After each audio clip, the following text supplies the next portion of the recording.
1.5 വയസ്സുകാരിയെ കൊലപ്പെടുത്തിയ അമ്മ. തിരുവനന്തപുരം വാമനപുരത്താണ് സംഭവം. സംഭവത്തിൽ അമ്മ കുറ്റം സമ്മതിച്ചു. പ്രതിയായ അമ്മയെ പോലീസ് അറസ്റ്റ് ചെയ്തു. തിരുവനന്തപുരം വാമനപുരം കണിച്ചോട് സ്വദേശികളായ അശ്വതി സുഭാഷ് ദമ്പതികളുടെ മകളാണ് 1.5 വയസ്സുകാരി പവിത്ര.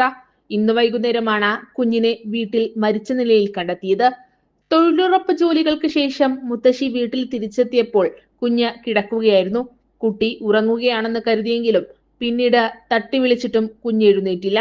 ഉടൻ തന്നെ അടുത്തുള്ള ആശുപത്രിയിൽ എത്തിച്ചെങ്കിലും കുഞ്ഞ് മരിച്ചതായി ഡോക്ടർമാർ കുടുംബത്തെ അറിയിക്കുകയായിരുന്നു. എന്റെ മൂത്ത മോൻ വിളിച്ചു പറഞ്ഞു പവിത്ര കണ്ണു ഉറക്കണില്ല എന്ന് പറഞ്ഞതേ ഉള്ളൂ. ഞാൻ അപ്പോഴേ ഓടി ഇനി വന്ന് കൊച്ചിനെ എടുത്തുകൊണ്ട് കുഞ്ഞ് ആശുപത്രി കൊണ്ടുവരികയാണ് ചെയ്ത്. ഞാൻ ഒന്നും അവരുടെ അടുത്ത് ചോദിക്കാൻ നിന്നില്ല.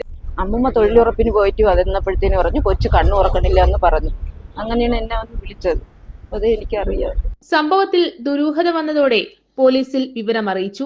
പരിശോധനയിൽ കുഞ്ഞിന്റെ കഴുത്തിൽ പാടുകളും ചുണ്ടു മുറിഞ്ഞതായും കണ്ടെത്തി. കുഞ്ഞിനെ ശ്വാസം മുട്ടിച്ച് കൊലപ്പെടുത്തിയതാണെന്ന് അമ്മ അശ്വതി പോലീസിനോട് കുറ്റം സമ്മതിച്ചു. കുട്ടിക്ക് അസുഖങ്ങൾ വരുമായിരുന്നുവെന്ന് അമ്മ അശ്വതി പോലീസിനോട് പറഞ്ഞു. അതേസമയം അശ്വതിക്ക് മാനസിക ബുദ്ധിമുട്ടുകൾ ഉള്ളതായി പോലീസും അറിയിച്ചു.